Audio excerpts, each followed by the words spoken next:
2, 3. Well, let's talk about the beginning of the church. Let's talk. The church was a merge, but in 1953, I think, is when the merger began. And by the time the church was constructed in 1957, it was in that interim of years, we had great leaders within the church, but we had a pastor that took over the duty of setting the fundraising together so that we could see if we could afford the building and the expenses that came forward with it.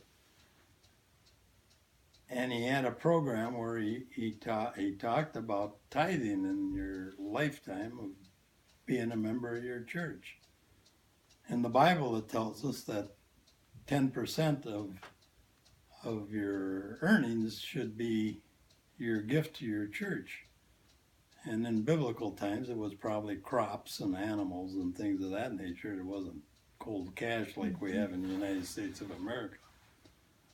But tithing still is a part of our life, and it was from that fundraising campaign that I recall distinctly that he said that when you got paid, whether it was the 1st, the 15th, or if you got paid weekly, if you pledged a certain amount, whether it was 50 cents, $1, $5, $10, whatever the amount is, that immediately you set that money aside and then you gave it to the church.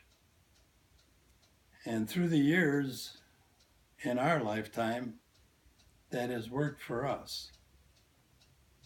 But I've also had some brochures and things of that nature that I've found where they specify tithing in different ways.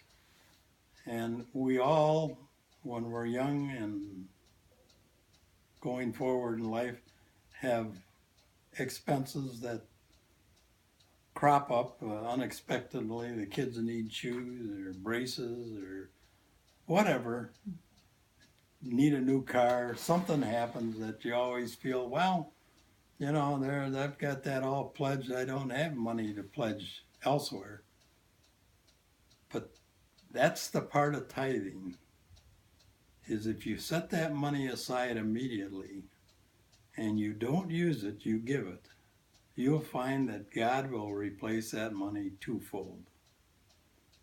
Through your lifetime, you'll find when things come up for some reason, you'll get through it and be able to meet those expenses and still be able to tithe. And once you do that, you'll find that you have a love for your own church.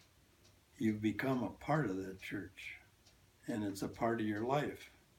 And you want to be there and do things within the church and with the people that you become associated with. The church has now become part of your life because you've become part of a program of giving of your life to be a part of that. And I think you'll find that a success.